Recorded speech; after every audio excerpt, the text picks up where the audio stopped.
I'm back again with another video. I'm only doing 5 minutes of it, and then if you want to watch the rest of it, go to his channel. I'll do it in a minute. Good morning, family. This is Reginald. So this to his channel. Alright. Here we go. This is 23 minutes. So read the Garden of Metaphysics, Sacred Alchemy, where ancient wisdom becomes modern awakening. So, the idea of Jesus not being historical. Okay, and I want to say this. So I made a video about that the other day. So Jesus is not historical, but I want to say this: the what Jesus represents is an aspect and a part of us every single day. Okay, Jesus the Christ is an aspect of every human being on the planet. Okay, and this is what I want to say about that. So I want to do a little bit of teaching on that because I know that the idea that I stated that Jesus is not historical, and to challenge people about that, I know that that can bring on some negative energy because people have a lot of beliefs built up around that. But I want to practice my art and balance out the negativity because that's not what my channel is about. Okay, that video got a lot of views and stuff, but I'm not into just promoting negativity for the sake of promoting negativity. That's bad energy. Okay, but balancing it out. So this is why I can say what I say, that I can be 100% certain that Jesus that we know of in the Bible was not a historical person. And that's simply because the idea of Jesus, the Christ, existed 10,000 years before Christianity. Okay, it is literally the idea of Jesus the Christ is a part of other spiritual systems, just called different things. Okay, in Hinduism, the idea is called, I think it's mokshi or moksha or samadhi. In Buddhism, it's called bodhi or bodhi. Okay, so these ideas have existed in many spiritual systems all across the world. Okay, for centuries before Christianity. Christianity flipped it. Okay, and this is the problem that Christianity has created with their idea of a corporeal Jesus that you need to believe in.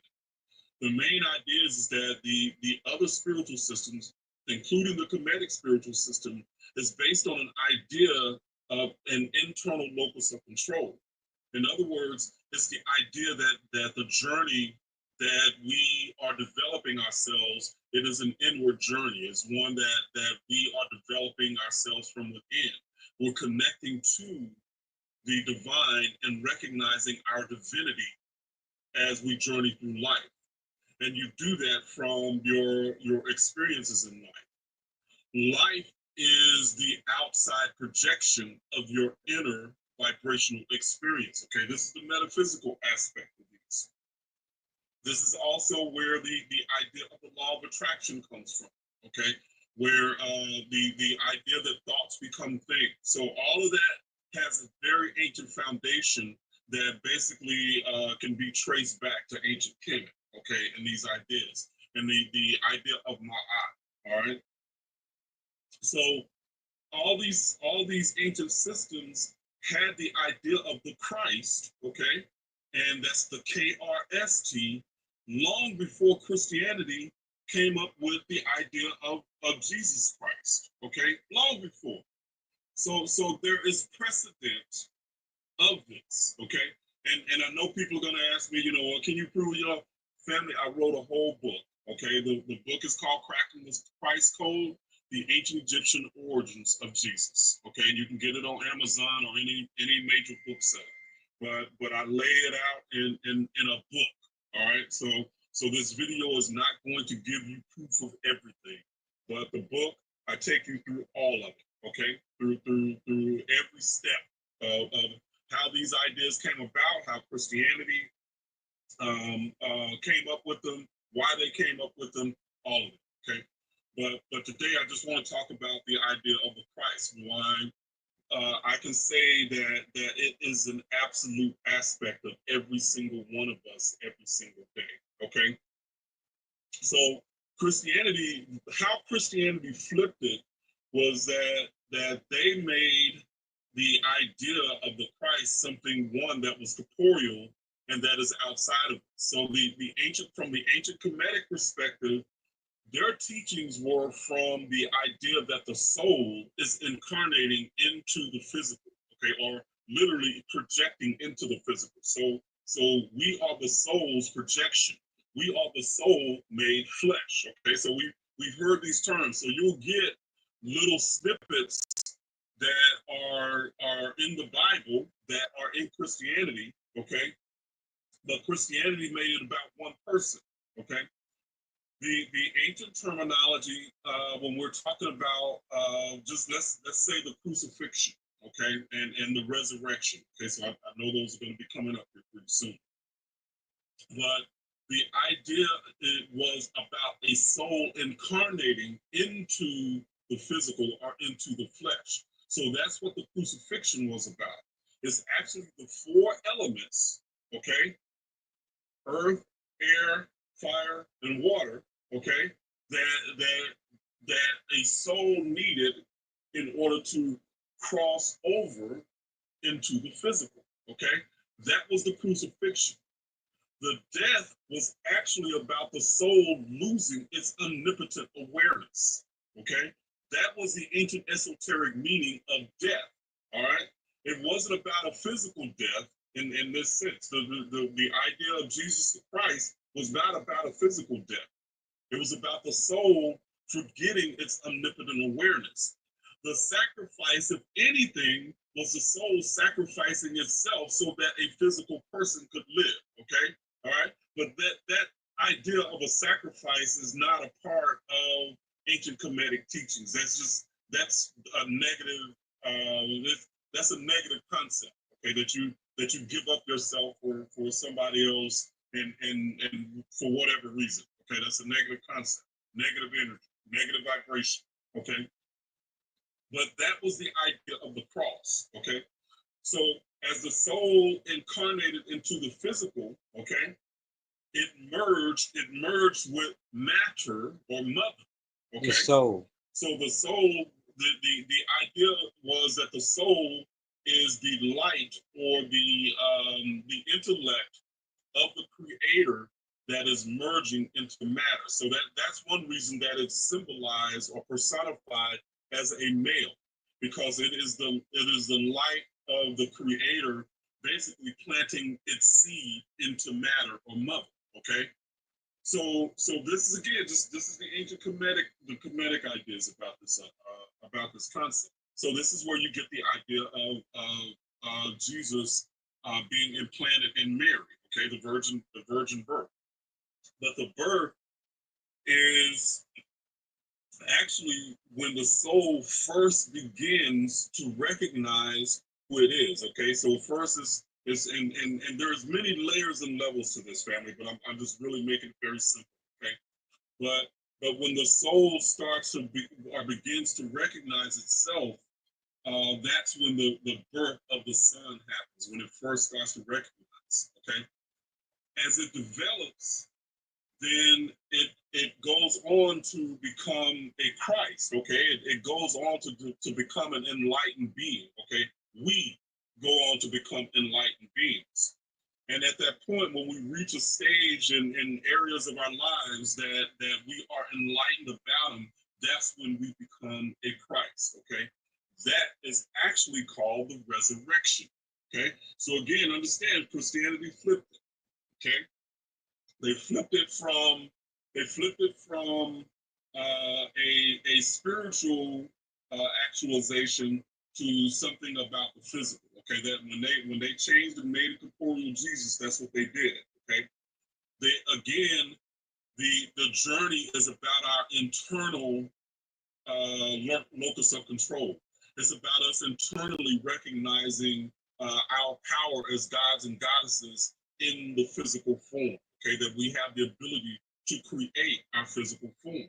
Okay, and this is in, they don't say this, but it's in the symbolism. Okay, if you see Osiris, Osiris has its hands free. It is a mummy with one leg. Okay, but its hands are free, and it has a scepter and it has the flail in it. Okay, and a lot of times.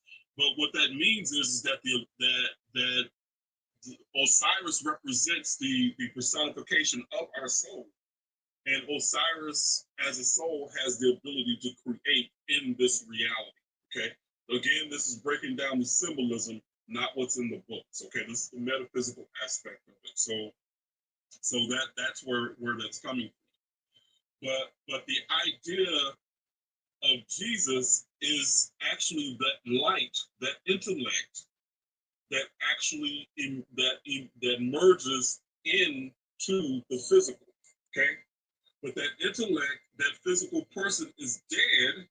Okay, meaning they're unknowing or not knowledgeable about who they are. Okay, as a soul, when they're not knowledgeable about who they are Osiris. They are the mummy that is dead, but at this point does not have the ability to know who it is. Okay, so in the ancient Egyptians will symbolize that Osiris as having no arms or anything. It's just totally bandaged up. Okay, that's how they represent that idea. But again, this is an inward journey. This is a journey from within us and us discovering who we are. Okay, not us worshiping something. Christianity made us worship something out there.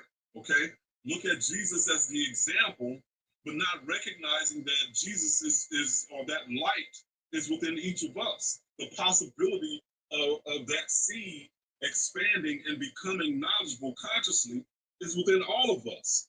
These ideas were supposed to be about all of humanity, okay? Not about one special person that one special group gets to worship, or you get to belong to this group if you get to profess that Jesus is your Savior and you believe in his resurrection, okay?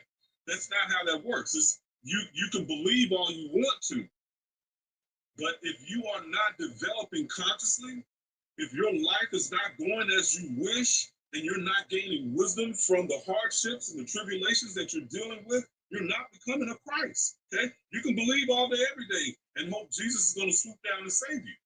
Okay? But that's not how the ancients taught these ideas. Okay? It was about our journey. So that's the main thing that I want you to get here is that I am not trying to attack Christians on the sense of it's that I don't like what they believe. Family, I am the first to tell you, respect other people's beliefs, okay? But when somebody don't respect mine, then I'm coming out swinging, okay? So that's just how I am. You know, if it gets to a point to where I have to set some boundaries, I set boundaries, okay? I can ignore you, you know, for a time being, but if it persists, I'm going to set a boundary and let you know that, hey, you crossed the boundary. This is where it stops. Family, that's just natural. That's how we're supposed to do. Okay. So these people teach you these ideas that you're never supposed to get angry. You're never supposed to get sad. You know, again, that's religious notions that you are not supposed to be emotionally charged about anything. What that ends up doing though is end up causing blocks emotionally that end up manifesting in disease. Okay, when you're not really actualizing the emotions or you're not working through the emotions. So these ideas of never get mad, never get angry, family, that's a religious idea. Okay, only religion, well, I won't say only religion, but I know from my Christian experience that was something that was taught to us. Okay, turn the other cheek, you know. So those are the ideas, you know. So if you're feeling sad, then obviously you're not being godly, because you wouldn't be sad if you understood that God is the great healer, you know, that you're connected to God, you know, blah blah blah. You wouldn't be sad. So all of those things like that are basically, they end up disconnecting you from your own inner guidance system, because in the Kemetic system, your emotions becomes a level of guidance for you.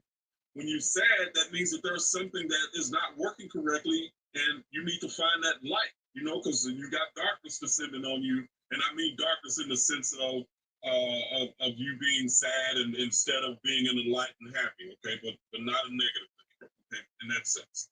But but in Christianity, it taught you basically ways that you are to externally look for validation for yourself, look for validation for your experience, rather than having an internal locus of control where you are developing your inner divinity, or you're developing the knowledge of who you are becoming as a divine being through life experience, okay?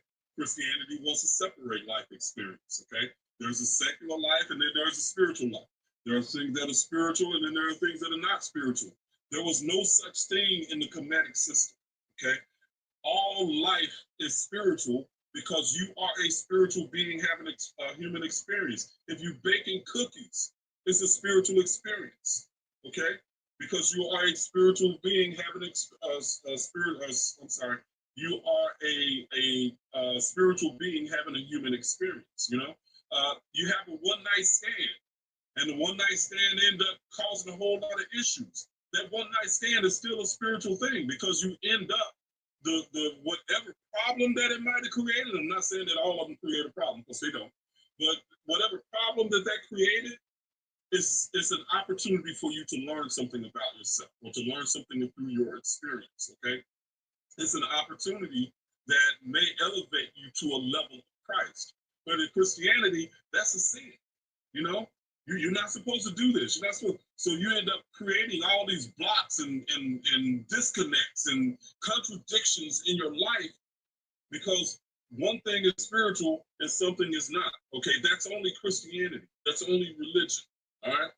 So again, from the ancient Kemetic perspective, we are souls here in the physical. We are souls made flesh. Our souls projected into the physical world. Okay, that's the idea of from the Kemetic perspective. Our souls crossed over into the physical. Okay, and when we realize and recognize who we are as divine beings, as gods and goddesses in training, as Because we're in the creators in this simulation. realm of existence, then we are elevated to the idea of a Christ, K-R-S-T. Christ was not a person, it was a title. It was an idea of you elevating. That's how I can know and I can say with 100% certainty that I know that the idea of Jesus never, he as a historical person, never existed because the idea was never supposed to be made corporeal. In the Council of Nicaea, that's what they were arguing about that, okay? There were people that were saying, no, that Christianity is about to do something wrong. They're not supposed to corporealize this because understand that was 300 years after the supposed death of Jesus, the supposed crucifixion.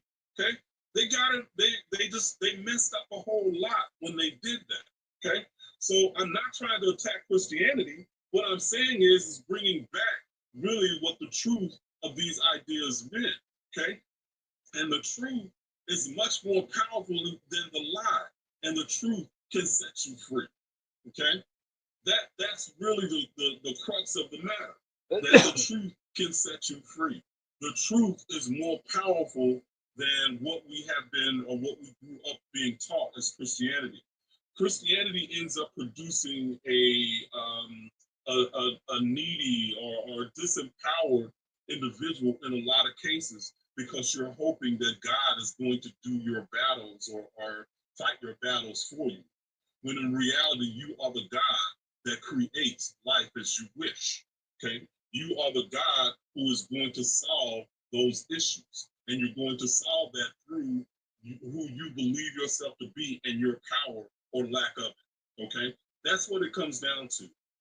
So all of these ideas of a historical and corporeal Jesus, family, is going the opposite of what it needs to do. Okay? So when I say Jesus never existed and I'm 100% certain, I can say that again because one, I've studied these ideas, but I know that the idea that Jesus represents was never supposed to be corporeal. It was never supposed to be something that we worship. Okay, I hope that's making sense. And again, this is a 15, 20-minute video. Family, I can't explain all of it. If you're interested in more, then absolutely you can go and get my book, the Cracking the Christ Code, the Ancient Egyptian Origins of Jesus. Again, it's on Amazon. It's on all the major book retailers. Okay, so but at any rate, I hope this is helpful. What I don't want to do is to, because I know that people are deconstructing and family, and I know how difficult that this journey can be when you start to question religion. You're left without a foundation. You know, it's literally you have identified as a Christian. You have thought in the context of you being a born sinner and a savior that is going to save you at some point. Okay, but the ancient idea is not that you're a born sinner. That's again, Christianity flipped something. They created the disease and then offered the cure as a savior. So that was never something that was supposed to again be instituted. Okay, they changed something and they flipped it. But from a Kemetic perspective, you are born divine. Okay, that's a new identity. Okay, it's a flip from I'm a born sinner to I'm born divine. All right. So that's a different way to approach the world because within Christianity, you approach the world through you. Everybody's an enemy. If they're not Christian, then the most likely is their enemy. Everybody's a born sinner, and you expect because you see everybody as a born sinner, you expect the worst from every human being that you ever meet and don't know. It's just a natural progression, family. Even if you don't consciously think about it, you're going to assume the worst or the worst possibility of everybody in humanity because you know everybody's a born sinner and wicked. Okay? That's just the natural progression of those teachings. So, in order to flip that, in order to bring back the true teachings, that's what I do on this channel. Okay, that's what I teach the true meaning of these ideas. Okay, now people say, well, how you know this is true? How you family? I'm going to say this. You're going to know it's true if it brings you peace, balance, and harmony. Okay, that's the idea of Ma'at. Peace, balance, and harmony. Recognizing that life reciprocates or the reciprocal aspect of life is your inner vibrational essence being projected and being reflected back to you as life. Life is teaching you as a soul. That's the power in that you're never a victim. You're not here because you got dropped here for whatever reason. You're being punished or cursed. Okay. Again, those are ideas that have been taught in Christianity. All right. So the idea is that you are a god or goddess in training while here on the physical plane. You were born divine, not broken, okay, not unworthy, not a sinner. You were born divine. And that's the ideas that are being taught here at Metaphysics Sacred Alchemy. Because in the end, you are the creator of your reality. Thoughts become things, and you are a powerful, powerful being. You just have to learn that and know that. So the religious teachings take you away from that knowledge and understanding of who you are. All right. Thank you for watching. Don't forget to like and subscribe. Hit the thumbs up. Catch you in another video.